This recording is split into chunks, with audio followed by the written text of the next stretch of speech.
My name is Kelly Pizzi. I'm the director here at the Dalton Council on Aging and Senior Center.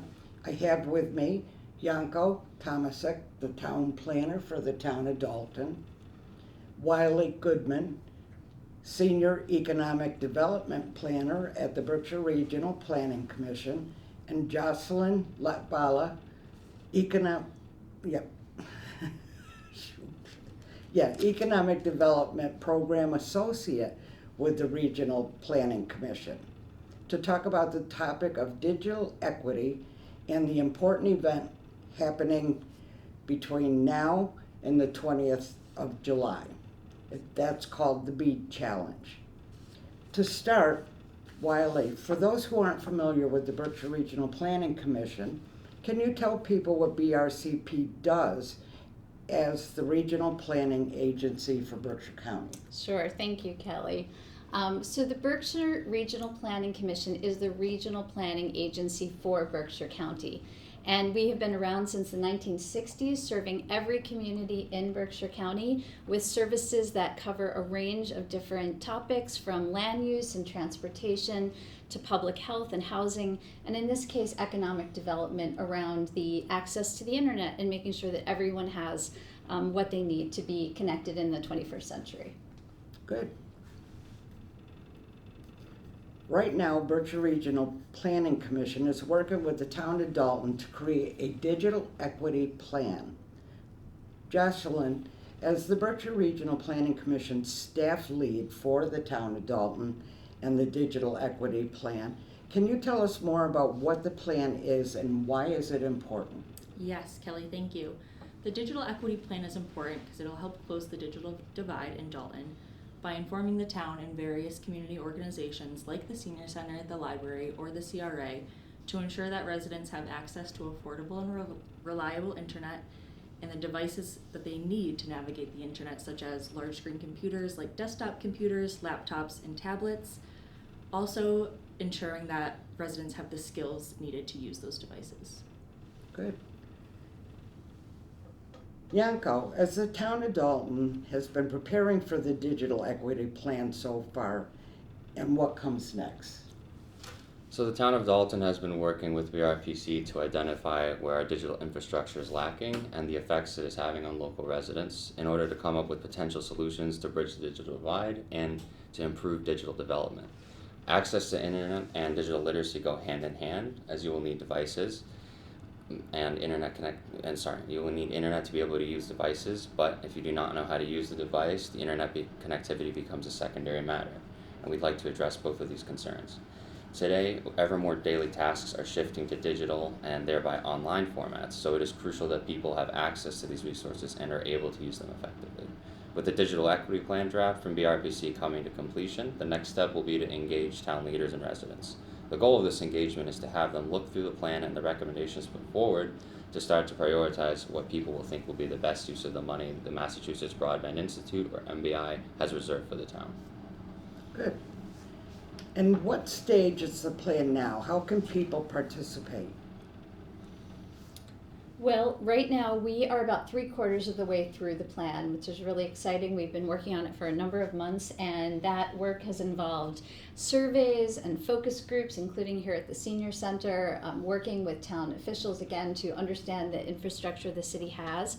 And so we are hoping near the end of July to have a community-wide event, hopefully here at the Senior Center, where we can share the plan with people, get community input, really try to prioritize the recommendations in the plan, so that again, when the town goes to the Massachusetts Broadband Institute to ask how to use the money that it's been given for implementation, we really understand what the community's priorities are, whether that's devices, whether that's hotspots, whether that's digital classes, and so on. Good. All right. You're all here to talk about something happening that's going on right now that people can get involved with, correct? And that's the Bead Challenge.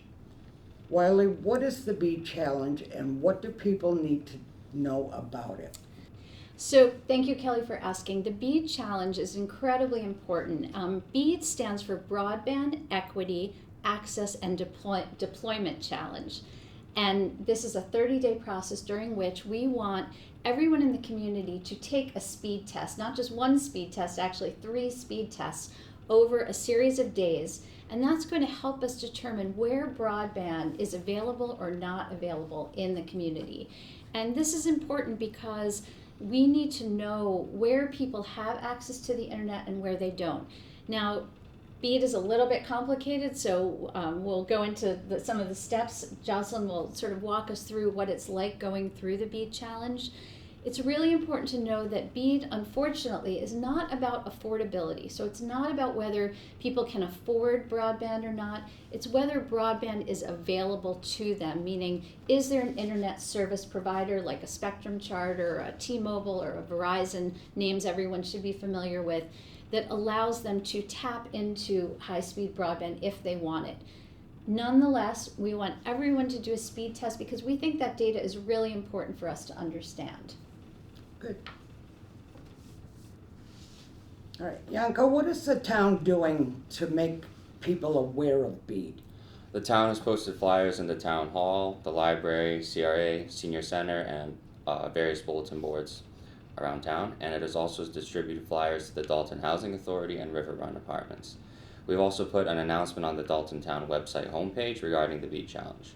These announcements are intended to encourage as many residents as possible to participate in the challenge process, whether you think you are adequately served or not. Many people are paying for speeds that they never experience, and we have found locations that are identified as served by MBI that actually have lower speeds than the speeds that are listed as provided. The Bead Challenge is not a challenge just for those who know they are underserved and have poor internet connectivity. This is for everyone, and that's why we're encouraging everyone to participate in this process.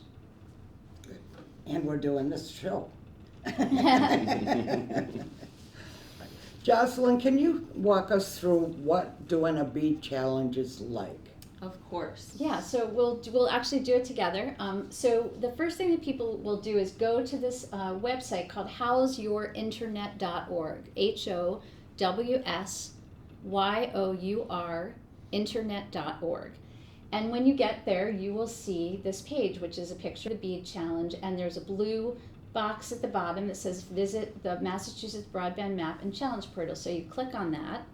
You'll get to a splash screen then, which will have 3 different important categories. Green, which is served, yellow, which is underserved, and red, which is unserved.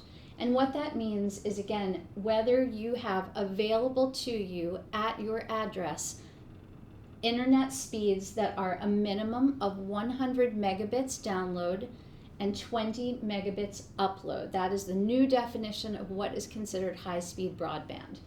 If you do not, if you are on a DSL or a similar kind of a system, your speed may be back to the older definition of broadband, which was 25 megabits download and 3 megabits upload. And again, if you are unserved, it means that for some reason, because of your geography or some other reason, you cannot, the internet service providers say that they cannot serve your house or you are unserved. So we'll then click down to the blue button there that at the very bottom, it's right there at the bottom there, it says explore the map. So you'll come to this map that shows the entire Commonwealth, and you'll notice again that there are these little donuts, right? Now the good news is that 99% of the Commonwealth is served by internet, meaning again that internet is available to people. Not about affordability, unfortunately, it's simply whether it's available. However, you can see in some places that there are red areas again, and if you were to zoom in even closer, you would start to see in even more detail the places within a community that again are like that red donut there at the bottom, are completely unserved, or again, like that other donut there, are partially underserved. So you're going to go to the top left of the screen, and you're going to type in your address. And so we can just put in, can we put in the senior center? Yep. Okay. 40 Field Street Extension. 40 Field Street Extension. So we're just going to put in the address of the senior center, which is an unusual situation because they are actually called a community anchor institution, which is a specific designation for places in a community that serve the general public. But here we are at the senior center, and you can see all around it, those houses all around it. Maybe we can actually click on a green dot next to the senior center. So that shows you someone's address. There it is at 51 Field Street, and the dot is green. There's the yellow marker on it just indicating you're at your address correctly. And the dot is green, meaning it is served. So that means that that person, if they were to put in their address, should be able to accurately report that they have internet service at their address. Now, part of the Bead challenge, though, is fixing the map. In some cases, the maps are wrong, and the map may say someone is served when they are underserved, or say they are served when they're unserved. Again, those are very unusual situations, but they do happen, and that's the whole point of fixing the map. But regardless, let's say this person, they look at that and they say that it's green, and you can see down there that you can see how they're served. Who are the internet service providers that serve that address? So we have Spectrum and T-Mobile, and what this is saying is that at that address, available to that person, again, they might not be able to afford that level of service, but available to them if they wanted to pay for it is the highest level of service, 1,000 megabits download, 35 megabits upload. We're going to keep scrolling down though, and just to be sure, just so we understand what speed that person is actually getting, they're going to take a speed test. Now again, because we're not at that person's address, we are not going to take a speed test for them, but we can still click on the button, take a speed test. And you can see that the first thing you're going to be asked is whether you are on what's called a VPN. That stands for a virtual private network. That's like a special security protected network. Whether you're taking the speed test on a mobile wireless network, which would be your cell phone, or whether you're involved in heavy streaming or gaming. You don't want to click any of those buttons, ideally. You should not be on a VPN, you should not be taking the speed test on your cell phone, and you should not be having other people in the house doing gaming when you take the speed test. So if we were at that address, we would press go. We're not going to do it, actually, though, because we're not at that address. So we don't want to take a speed test for that person, so we'll close out of this. But you would take the speed test, and what would happen is that very quickly you would start seeing numbers coming up. It would be measuring automatically for you what your download and your upload speeds are. Those numbers will come on very quickly, and then they will disappear, and you don't need to worry about that. If your speeds, if either your download speed or your upload speed is lower than 100/20, you will automatically get a message that says you have failed one of those tests of the 100/20. You will be prompted then the next day, about 24 or so hours later. Be careful, you're going to want to check your email and make sure it didn't go to spam. You will get a message that says you have failed part of the speed test, and you will be asked then to take 2 more speed tests over the next 2 days. When I got my email, it came at 7 in the morning. It came from Map Challenge at, I think, Mass Tech. I didn't see it at first, so check your email, make sure that you're on the alert for it. And then again, you will automatically take 2 more speed tests. And again, if 2 of the 3 fail, you will automatically be entered into the Bead Challenge. There's nothing more that you need to do. So that's kind of a quick overview of what it's like to take a speed test. So she's back on the senior center. Can she run it? Yes, we For can the run it senior for centers? yes, let's do that. We can go back. We're not good. You're on the speed so the senior center. So and actually there is an error. This is a perfect example. There is an error on the map for you. We're going to want to fix the map. What is the error? It says that you're unserved by high-speed broadband. We know that's not true, right? So this in fact is going to become a challenge. But let's go ahead and take a speed test. It also has our address wrong. And it has your address wrong, so that's going to be another fix for the map. So we can press go. And this is great because we can really see what that speed test looks like and how fast it works. So that's the download speed it's measuring now, correct? Mm-hmm.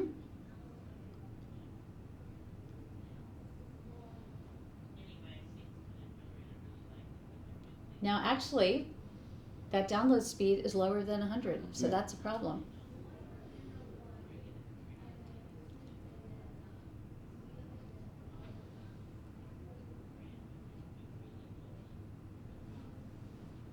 your upload speed is lower than 20. Yeah. So that actually is going to be a legitimate challenge, and we are going to then work with you. So there you go. Your speed test results indicate you may not have access to high-speed internet.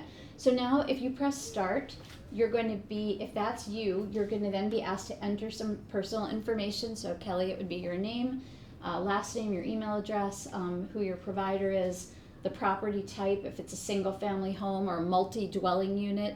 We have a lot of concerns about multiple dwelling units. Those are, again, larger apartment buildings where there may be many people trying to get on the internet at the same time. Those are situations that might be more likely to see lower speeds than what is being reported. And again, you would answer a number of these questions and then certify that you're telling the truth. And then you would, again, get a prompt the next day saying to take another speed test. So in your case, this is a more complicated one. We'll talk about offline, not on camera, about how we work with you to fix your challenge. Okay, so now I did this at home yesterday, Mm-hmm. and I had gotten the same message. So I had filled everything out until I got to plan download speed and plan upload speed. Great. Thank you for, this is an excellent point. So in our instructions here, which we will also be sharing with the town, and we'll be posting or sharing as well through Jocelyn, who's the liaison for Dalton. Very important, if you are an individual homeowner or in a renter doing a speed test from your house, the first thing you need to do actually is to contact your internet service provider to know what speed you are paying for. Mm-hmm. It is not on your bill in most cases. If you're a Spectrum customer, you actually have to call them to know what speed you're paying for. I will say that most people, there's sort of different levels of service. Most people are probably paying for either 100 over 10 or 300 over 12. Or that's kind of a mid-level. You know, that Okay. 300 over 12 is a kind of mid-level of service. If you are having the most basic internet service, if you were on the Affordable Connectivity Program, which was a program that lowered people's internet bills by $30, you may have then been on Internet Assist, or their most basic level of service, and that would be, again, unfortunately, because Bead does not, it does not measure affordability. If the reason your speed is very slow is because you are on the most basic service, you would not be eligible for a Bead challenge in that case. Yeah. And even, again, just to be totally clear, in your case, let's say you were paying for mid-level service, you were paying for, again, 300 over 12. Already we know that 12 megabit upload is below the high speed Right. definition. So technically, even though your speed will come in as under the high-speed broadband limit, because you are not paying for 500 over 20, which is the level you would have to pay for in order to reach that high-speed broadband, at the end of the day, your challenge will have to go through a process of rebuttal. And the FCC and the internet service providers may say, well, I'm very sorry, Ms. Pizzi, but you're not paying for high-speed broadband because you're only paying for 300 over 12. Nonetheless, we want you to do a speed test because we want that data to just understand the universe of what people are able to afford in the community, what level and quality of service they're getting. And it just helps us understand where the gaps are in terms of the needs in communities. It's still worth doing the speed tests. Okay. So what is considered high speed? So high-speed broadband is considered 100 megabits download, 20 megabits upload. And again, depending upon your service provider, that may or may not, again, be available. I will say that in communities, there are situations that are very complicated, where someone, for example, we've seen this before, where someone lives, their house is in one town, but they get their electric service from another town. And those people are truly unserved. Those are situations where you're going to need to contact Jocelyn. And Jocelyn will have to work with you to get the evidence together to prove that you are truly unserved. And we would submit a challenge for you based on the fact that you're unserved. Now, just to be clear again, If you go to the map and your dot is already red, and you are unserved and you know you're unserved, then there's nothing you have to do. There's nothing you have to do. There's nothing you have to do. It's only if you look green or you look yellow, but in fact you are unserved. Those are the people who have to contact Jocelyn. And the best way to contact her is digital@berkshireplanning.org, or you can call BRPC's general number, 413-442-1521, and your extension? 36. Okay. So how do people get to this map where it shows all the houses with the green dot? Perfect. So you can go to this little drop-down menu next to where you put in your address. Mm-hmm. You can type in, we can do it by county, so you can see all of Berkshire County. You would go to towns or cities if you want to get specific.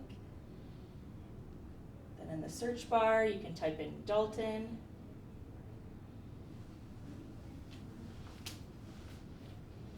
Because this is what they'll see first.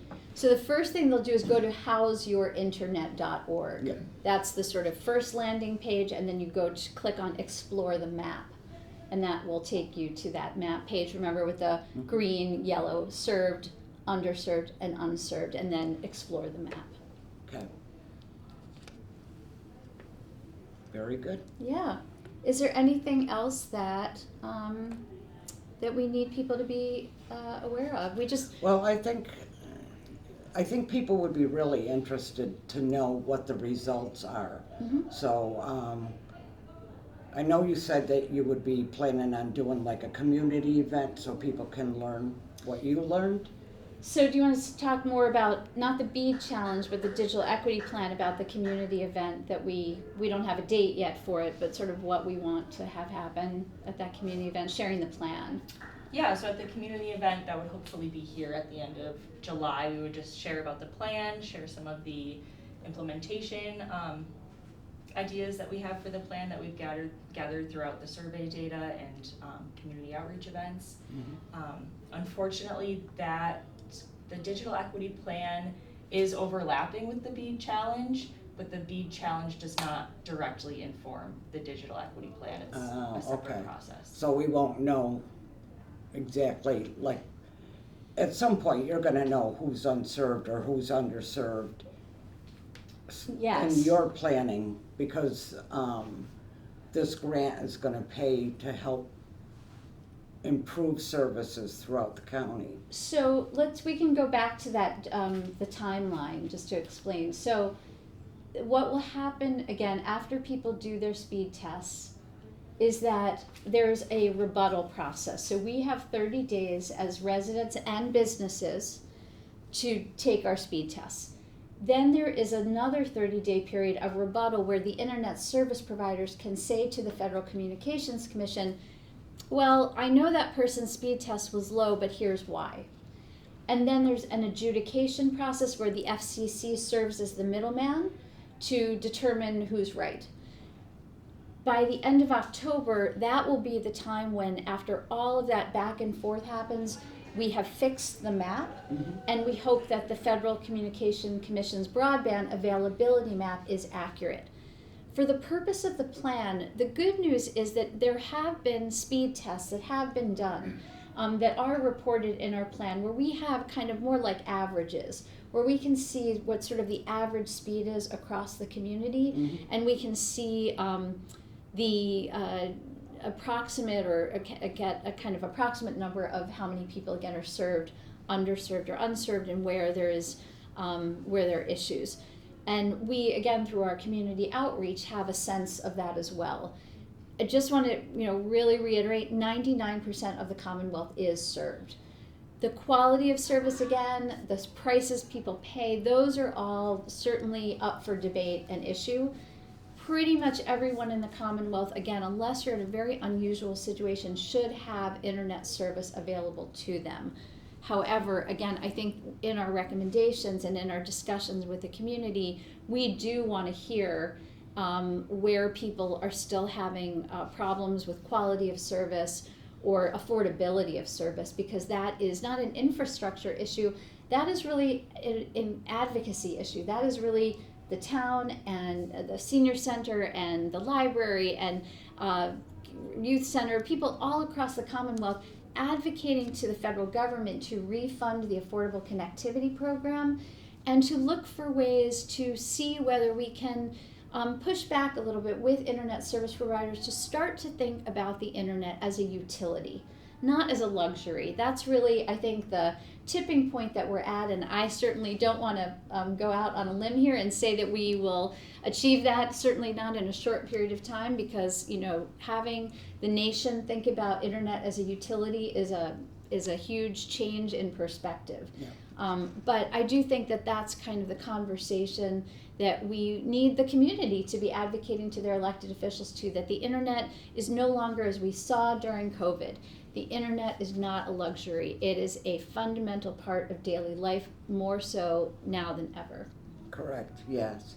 So I think what I would say is, because we'll be the one that's hosting this meeting, I would say, you know, watch the senior center calendar, watch our Facebook page, Subscribe to the town newsletter. subscribe to the town's newsletter, it'll be in that. Or you can simply just go on to the town's website, because on the bottom of the website, you'll see a section called notices, and it'll be in that also. So if anybody's interested in coming to that and want to learn more about the town's digital equity plan, I would say certainly come to this meeting. And it'll be catered, it's going to be fun. We don't want it to be a sort of serious, dry meeting. It's going to be a real community discussion with food, and we really hope a lot of people show up. Good. Well, thank you very much, Wiley. Thank you. And thank Jocelyn. I really want to give her a lot of kudos. She was the liaison and the lead for the Dalton Digital Equity Plan, and I think the town should be really proud of the work she did. And you too. And Yanko, Yanko. absolutely. Appreciate it. Well, thank you. Thank you. Thank you.